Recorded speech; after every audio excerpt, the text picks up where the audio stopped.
Baik, terima kasih saudara. Senang sekali saya Dosi Elvian kembali menjumpai Anda dalam Serambi Topik, dan seperti biasa kita akan membahas informasi penting di Harian Serambi Indonesia bersama redaktur Harian Serambi Indonesia. Kali ini saya akan berbincang-bincang bersama Sekretaris Redaksi Harian Serambi Indonesia, Bung Bukhari Amali. Assalamualaikum Bung Bukhari. Waalaikumsalam, Bung Dosi. Apa kabar? Baik. Alhamdulillah, sehat-sehat. Alhamdulillah. Dan tentunya juga Harian Serambi Indonesia hari ini mengangkat informasi tentang kasus bisnis bodong Nova dan kedua pihak bersalah. Itulah informasi Harian Serambi Indonesia hari ini. Bagaimana dan apa yang melatar belakangi ini menjadi headline, kita akan langsung berbincang-bincang di tengah begitu banyak informasi tentang politik yang tidak terbendung juga informasinya. Tapi kita melihat bahwa informasi tentang kasus penipuan Nova ini menjadi headline jauh lebih penting. Apa yang melatar belakangi ini, Bung? Ya, karena ini memang sangat diikuti oleh publik, Bung Dosi. Karena kan semakin hari itu tampaknya korban pun semakin besar, seperti gunung es saja kita lihat di bawahnya. Dan memang yang melapor ini bahkan datang ke kantor kita sendiri, tapi tidak mau disebut namanya, meskipun di kwitansi itu ada. Dan kita lihat ini juga angle yang kita pilih hari ini adalah nasihat ulama dari Pak Tengku Faisal Ali, supaya tidak ikut-ikutan lagi, karena ini susah dibendung yang orang yang ingin cepat kaya, cepat mendapat fasilitas dan sebagainya. Karena ini memang haram multi level model ini. Karena kita pilih lebih kepada imbauan. Di samping haram, memang ini akan berurusan tentunya ini dengan pihak berwajib, dan pada ujung-ujungnya mereka juga sendiri yang akan rugi. Seperti yang dialami oleh korban Nova ini sendiri gitu ya. Kemudian kita memilih ulama, angle nasihat ulama kemudian dihadirkan hari ini. Mengapa ini diangkat selain juga sebagai nasihat, Bung Bukhari? Iya. Karena kan apapun daerah kita kan ulama masih didengar ya, masih didengar, apalagi ulama seperti Tengku Faisal Ali ini kan dianggap sangat netral dalam memberikan nasihat dan fatwa dan semacamnya.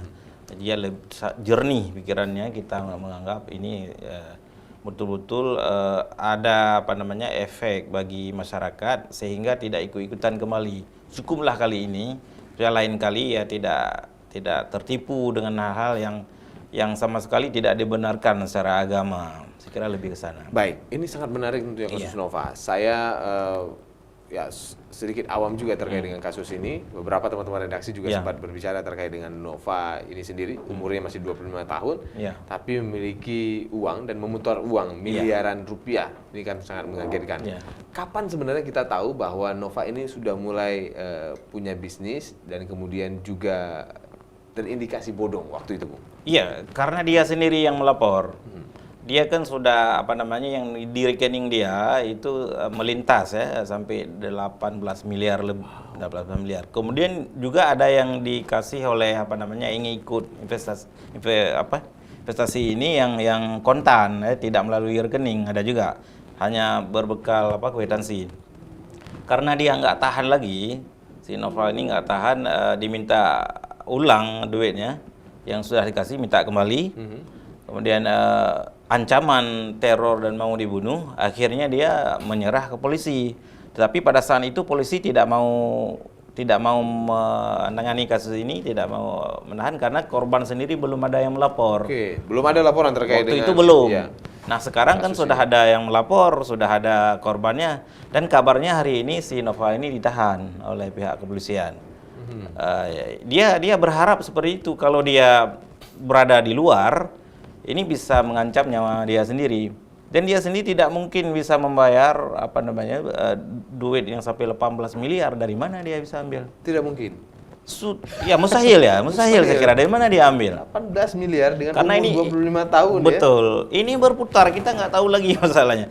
Jadi yang sebetulnya yang menanam investasi di sini, mereka sudah menguruk keuntungan sebetulnya.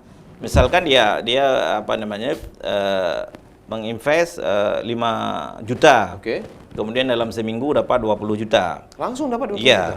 Pada pertama-tamanya bisa. Oke. Kemudian dia mau Invest lagi? mau invest lagi Oke. dalam jumlah besar, mau 4 kali lipat lagi Masih misalkan. kurang keuntungan gitu ya? Disitulah nggak balik dia lagi ya, baru apa namanya. Dan duit ini bertahan di level di bawah Nova. Malah ada yang seperti di expose hari ini, ada satu orang yang menyimpan sampai 2 miliar sama dia, masih ada duitnya. Yang polisi lagi Menyelidiki. membidik orang ini.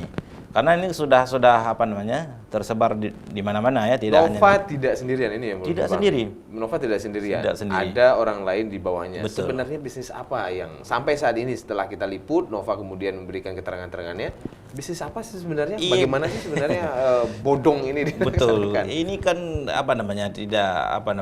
tidak ada perusahaan, tidak ada ini. Memang tercatat di akte notaris. Oke. Tapi notaris kan hanya jasa aja deh. Ada orang yang ada perjanjian dia buat. Tidak salah notarisnya. Ini kan menggandakan uang ini sebetulnya. Bisnis menggandakan uang hampir sama dengan taat pribadi ya. Kanjeng itu. Taat pribadi. Iya, hampir sama. Jadi orang begitu mudah, dan yang paling banyak korban dan juga pelaku ini sebetulnya. Kita tidak tahu nanti yang mana korban, Yang mana pelaku. Oke. Karena ya sama-sama di bawahnya juga cari duit lagi dia. ya. Yang paling banyak terlibat adalah ibu-ibu muda. Ibu-ibu muda, kemudian juga beberapa tenaga honorer di instansi pemerintah di tingkat provinsi ya. Mereka yang paling banyak ternyata yang Instansi terlibat. pemerintah. Ya, tenaga honorer ini kan mungkin ingin cepat ya, lebih dapat Keuntungan. keuntungan lebih besar. Dan yang diinvestasi, kalau kita lihat di di kwitansinya ada sampai 200 juta, 250 juta, 90 juta, 150 juta. Kita heran juga dari mana dia punya uang sebesar itu. Kalau pekerjaannya Iya, hanya mengandalkan Ya, honorer mengandalkan misalnya honorer. kan. Tapi inilah biar polisi nanti buka. Ini Sangat. akan menarik sekali saya kira ini. baik, masih menjadi fokus liputan kita di tengah informasi politik yang juga masih hangat, Bung. Masih, karena kan hari ini kabarnya si Nova Masura sendiri akan ditahan oleh pihak kepolisian karena unsur-unsur penipuan sudah terpenuhi, akan dijerat dengan pasal-pasal penipuan. Mungkin tidak hanya dia, beberapa orang di bawahnya juga akan menjadi tersangka. Terima kasih Bung Bukhari atas bincang-bincangnya hari ini, dan saudara, demikian perbincangan kami dalam Serambi Topik dengan tema kasus Nova, kedua belah pihak bersalah. Kita belum tahu yang mana kedua belah pihak tersebut, benarkah kemudian menjadi korban juga menjadi pelaku. Penyelidikan kepolisian masih terus berlanjut. Saya Dwi Selvian, kembali ke studio.